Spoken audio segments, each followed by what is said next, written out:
I chose my topic to be men's versus women's pay in sports. This is something that's super important to me as a female student athlete because I've seen how much time and effort both me and my teammates put into our sport every day. And I believe that all women should be properly compensated for the amount of time and effort that they put into their sport, and that gender should not influence that.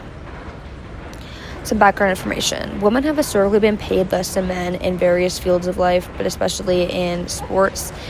Many instances have been featured in the news, but some of the most notable ones are the U.S. women's national team and the U.S. men's national team differences in pay and Caitlin Clark's pay. There are differing viewpoints on how equal pay is possible and if it's even justified, and you can see that through the articles that I chose. First is an article by The Guardian, which discusses Caitlin Clark's pay for the first 5 years of her in the WNBA. It provided data and viewpoints supporting higher pay and the justification of her pay, so it gave opposing viewpoints on the topic for the argument and the counter-argument. So it was more of an unbiased, informative article. The next is an article by CNN, which outlines the U.S. women's national team lawsuit against the U.S. Soccer Federation, where they filed for gender discrimination. It was a bit more supportive towards the women's national team and was a little bit more biased because a woman wrote it, and she seemed to really support women in sports and gave data and facts in support of the argument for higher pay for women's sports. Some similarities in the discourse practices used by The Guardian and CNN articles would be that they both included narratives of women's sports, which provided background and that they used to build their article off of.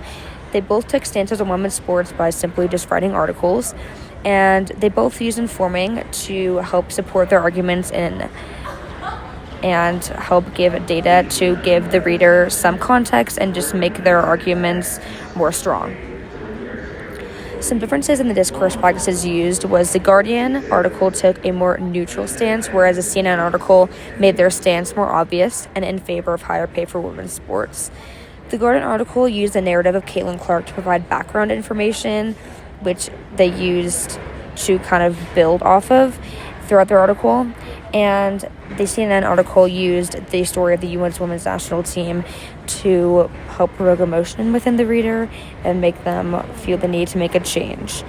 CNN used informing to support women in sports, but The Guardian utilized informing to show how women's pay isn't justified and how it is justified.